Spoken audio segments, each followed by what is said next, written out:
I have to start this out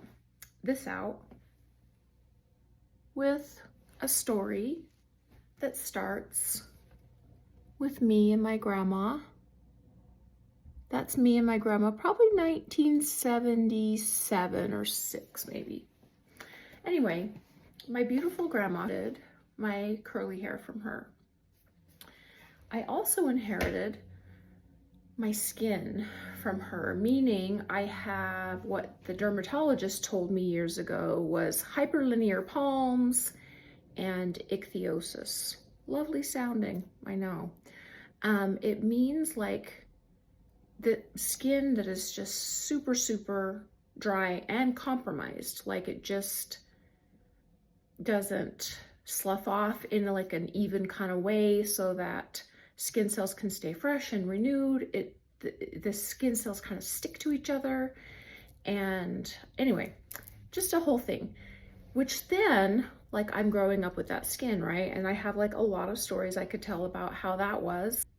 First, just being my memories of like being a kid in the 70s with that kind of skin and being like mortified when I would get undressed for a bath and my skin all over my whole torso was just like flaking and flaking off and falling to the ground like snowflakes. And I thought, this isn't right. Like, this isn't what this is supposed to be happening right now.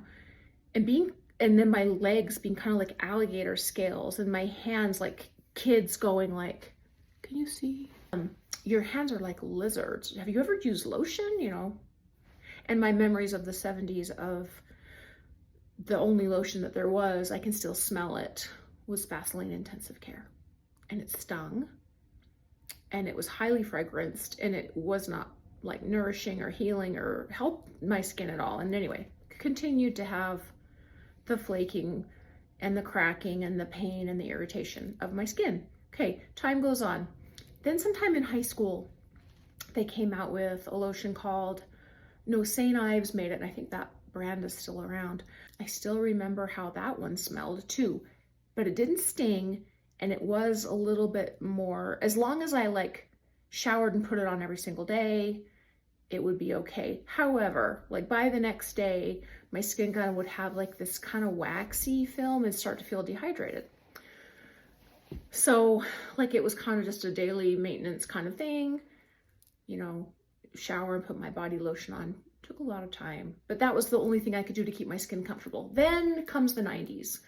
Lotions like Curel and Aveeno and Cetaphil start coming out. And the trick with them was they had like a higher glycerin content. And glycerin attracts water from the environment and brings it to your cells. And that was great. And all this time, like my grandma and I were kind of exchanging tips and finding out what helps and what works. And, the latest and the greatest that I remember at that time were those lotions that I said, and they helped. But again, I felt like I kind of had this plasticky coating and still dehydrated skin underneath. Like it would start to feel tight and like I need water on it and something to hold the water in.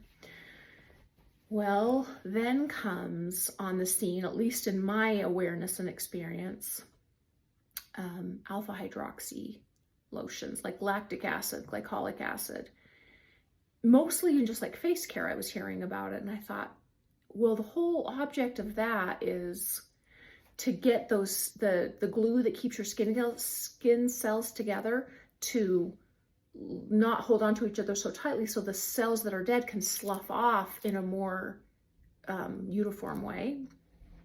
So I thought that would be amazing in a body lotion, but it was really expensive to like try to buy a face cream that had lactic acid in it and put on my whole body.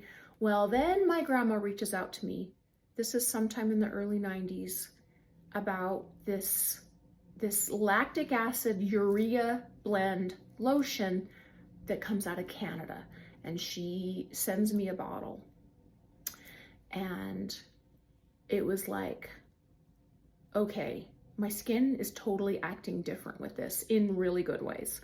Like healthier, fresher, moisturized, more like what I wanted my skin to act like. But the other side of that was this lotion and it smelled bad. Like it smelled like pencil shavings kind of, or something weird. And it was sticky to the touch, but I'm like, okay, well, I don't know. Maybe I'll use it once in a while. It's really expensive. I'll just, whatever. So time goes on, and then I start blending that lotion with other lotions that are on the market and being like, seeing if that is gonna like give me what I want in the texture, in the use, in the experience of using it, and started really loving it. But then I would like, okay, this other brand is making a body lotion that's like high in lactic acid. Let's try this one out because I want to see if I can just stop mixing my own. And I would try it and it would either be really stingy or sticky or stinky in some way. Like I know the one that's really widely distributed now is the amlactin. And to me, that smells like maple syrup and dried urine. Like it's just not a great experience, and it kind of stings. Oh, and I also tried other really upscale lines, like Drunk Elephant makes one, Tropic makes one that comes out of the UK. Really expensive for a body lotion, and again, those are glycolic acids, and glycolic is not as hydrating. It's more exfoliating. And I can use the lotion that I mix myself and get 48 hours of like fresh, hydrated skin that doesn't feel tight and dehydrated and buggy. So I just, was trying to wake up the other morning and it popped into my mind that I ought to find out if anyone else needs it, because I really have spent decades like trying to find something.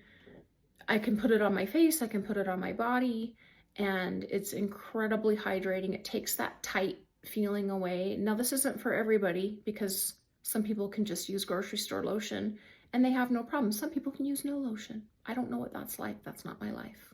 Anyway, I've been mixing my own, just, using these lactic acid lotions that have urea in them, because those two ingredients are the ones that break up that gluey stuff that's in the skin's matrix that hold the cells together, so that the dead cells can slough off when they're dead and the live cells stay. That's kind of my understanding of it.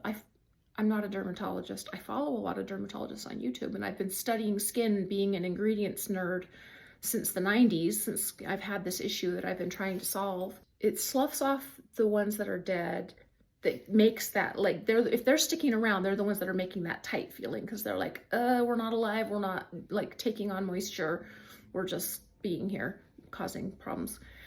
And then I added some organic red raspberry seed oil, because when you use an alpha hydroxy and urea, which can make the skin turn over faster, you can increase sun sensitivity. So I put red raspberry seed oil. Sometimes I put other essential oils in it to kind of give a fragrance that I like. Or in the the summertime, it's excellent to put a few drops of peppermint oil in it and stir that up. You need like a silicone spatula, and you need to only like have it in, well, you don't need to know this, glass, because the acids will interact with plastics or metal. Stir in the peppermint oil and just a few drops, and like that's really good for microcirculation, and gets like, it feels really good in your legs in the summer to do that. And I have mixed up a few batches and gifted them to people, and then people ask me like, how did you make that? What did you use? And I tell them all the things, and they're like, oh, never mind. So if you know somebody who has skin like I described, be glad it's not the 70s, but also like I'm mixing this up for myself and have been for at least the last 20 years, and I still haven't found anything. So I'm just gonna make it and sell it. And if you are interested, you can DM me, and I'm gonna sell a jar for $22. Just Venmo me. And yeah, that's my plan for now, because I haven't been able to find anything, and this is a very specific skin situation. But even for people who just want a deep hydration and like a nice kind of weekly cellular kind of renewal treatment thing could be good. I do love to use it on my face when my face has gotten really tight and dehydrated for whatever reason, because I experiment with a lot of skincare things and sometimes it goes better than other times. I'm excited about this. I really love it. I really think it solves a really specific problem for really specific people. So yeah, reach out if you're interested, and I hope to answer questions, and anything else you have, you can just DM.